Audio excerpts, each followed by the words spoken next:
Olá, meus irmãos, graça e paz, que Deus abençoe a todos.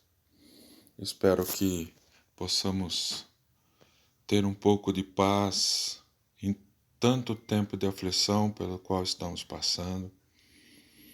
Eu estou muito preocupado com tudo que nós estamos vendo, né, principalmente através da imprensa, que não tem trazido paz ao povo, não tem trazido paz à população.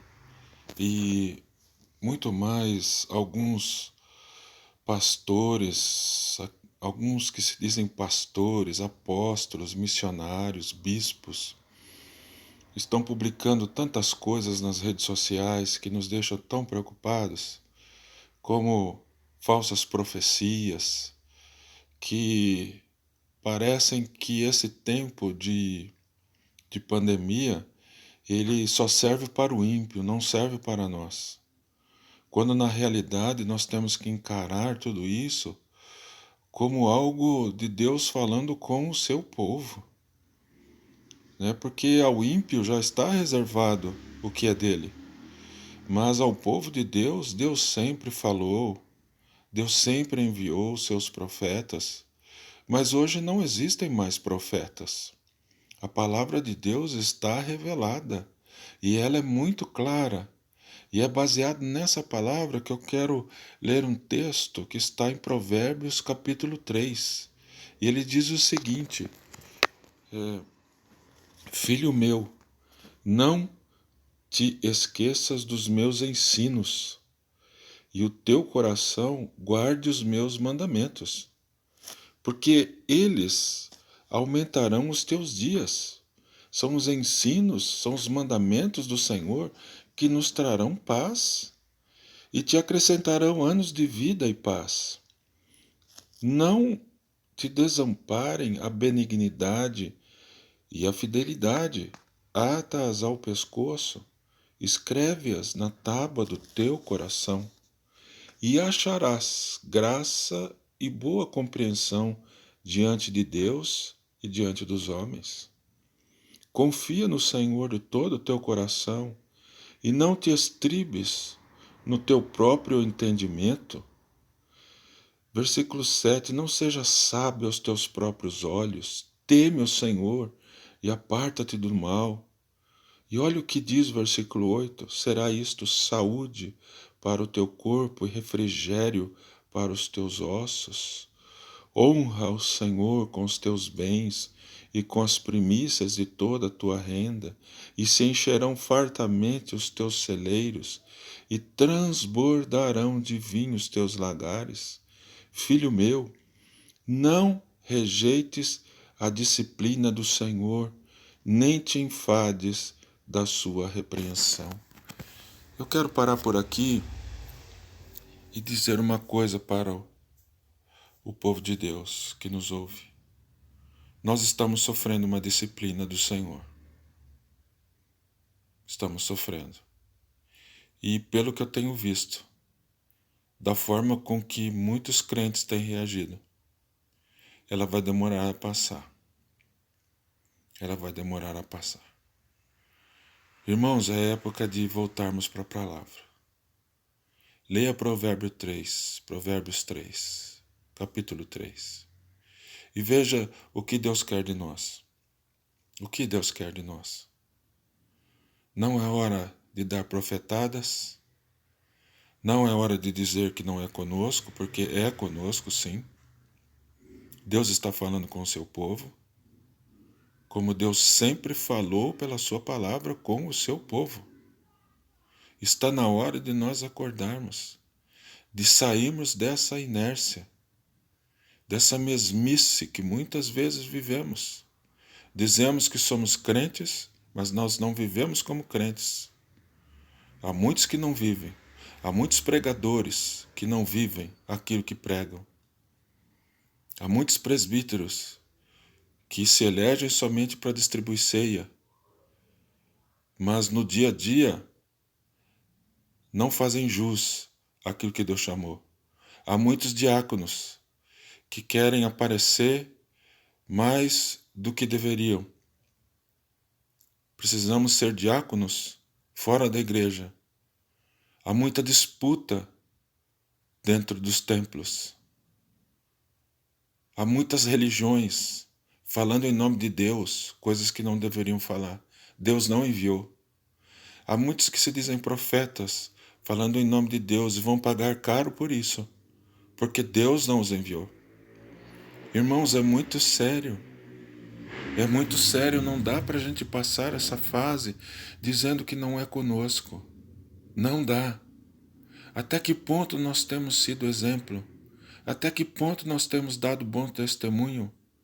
Até que ponto, irmãos? Até que pontos as denominações evangélicas, a sua liderança, todas elas, têm sido uma liderança imposta por Deus? Até que ponto? Precisamos rever tantas coisas. Como nós vamos voltar? Como vamos sair? O que estamos aprendendo? É conosco sim. É conosco sim. Precisamos nos humilhar agora. Nos humilharmos cada um. Humilharmos na presença de Deus. Perguntarmos para Deus o que o Senhor quer que eu mude. O que eu preciso mudar. Se arrepender dos seus pecados. Se arrepender da raiva que às vezes uns têm do pastor, de presbíteros, de diáconos. Irmãos que não conseguem cumprimentar outros irmãos, dizer eu te amo dentro da própria igreja. Vivemos esse tempo, irmãos. Vivemos esse tempo. Isso é uma verdade. Os donos da igreja, Jesus Cristo é o dono da igreja, mas a maioria das igrejas estão cheias de donos. Cheia de donos que não governam bem as suas próprias casas e querem governar a igreja de Cristo. Será que nós não podemos pensar nisso? Não é hora de pedir perdão? Não é hora de nos humilharmos diante de Deus? De chegarmos diante de Deus e falarmos, Senhor, muda o nosso jeito de te cultuar. Oh Deus, tem misericórdia de nós. É dessa forma, meus irmãos, que eu vejo. Eu não sei como você vê. Mas toda vez que eu começo a orar, eu começo a perceber isso. Deus quer mudar. Está na hora de revitalizar a igreja. Revitalizar tudo. É tempo de renovação. Mas não uma renovação da Bíblia. Porque a Bíblia continua sendo clara. Muito clara. E eu quero ler de novo o versículo 1 do capítulo 3 de Provérbios. Filho meu, não te esqueças dos meus ensinos, e o teu coração guarde os meus mandamentos. É hora, meus irmãos, de não esquecer dos ensinos do Senhor. É hora de colocar em prática os mandamentos. Seja um cristão, uma cristã melhor. Olhe para você, olhe as suas reações.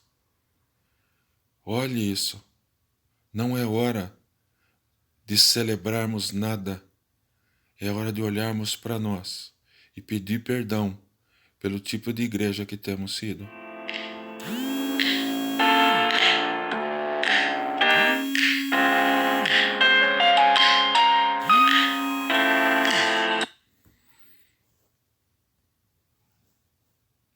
Precisamos pedir perdão. Precisamos olhar para o autor e consumador da nossa fé e dizer que nos arrependemos. Muitos crentes estão indo para a igreja e voltando para casa do mesmo jeito, não fazem nenhuma diferença. No mundo, não fazem nenhuma. Não são poucos. E aí nós perguntamos, por que Deus parou tudo? Irmãos, confie. Confie no Senhor. Confie. E o versículo 11 do capítulo 3 diz assim, Filho meu, não rejeites a disciplina do Senhor, nem te enfades da sua repreensão. Não se canse. O Senhor está nos repreendendo. Não é hora de profetadas nenhuma. Não é hora de revelações nenhuma. Não é hora disso. Isto é um sinal de que nós precisamos refocar, dar foco,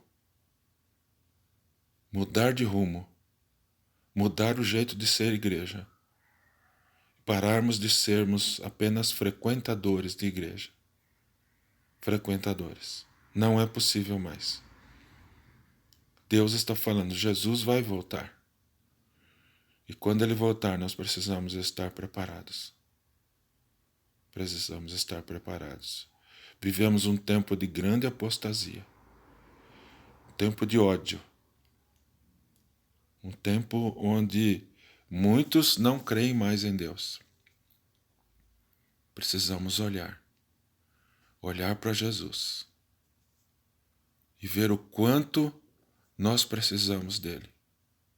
Estamos confiando demais em homens, em governos. Estamos confiando demais e querendo que eles sejam alguém que eles não são. Que eles não são. Se formos mais ativos como povo de Deus, Deus há de abençoar a nossa nação. Que possamos crer nisso, meus irmãos e irmãs. Crer naquilo que Deus está falando para nós. Crer naquilo que Deus quer de nós. Que Deus nos ajude. Que Deus nos acompanhe. Que Deus nos dê melhor entendimento e uma melhor compreensão desse momento. E que não julguemos as pessoas. É hora de julgarmos a nós mesmos. De fazer um auto-julgamento do tipo de crente que nós temos sido. Senão, o nosso tempo de castigo vai ser grande. Vai ser muito grande. Que Deus nos ajude. Que possamos temer o Senhor, crer no Senhor. Porque esse Deus que nós, como crentes, devemos crer, é o Deus que dá a vida, é o Deus que tira a vida. É o Deus que fez o céu, mas também fez o inferno. Se você tiver que ter medo de alguém, tenha medo de Deus. Porque quando tudo isso aqui terminar, não haverá misericórdia para aqueles que foram para o inferno, mas haverá uma alegria imensa para aqueles aos quais Deus preparou um lugar no céu, numa vida eterna diante dele. Que possamos participar disso, irmãos, dessa vida eterna, e crermos na vida eterna, e crermos na vida eterna. Que Deus te abençoe. Creia nessa palavra, palavra de Deus para a nossa vida. Creia. Deus te abençoe, irmão e irmã. Deus te abençoe em nome de Jesus. Amém.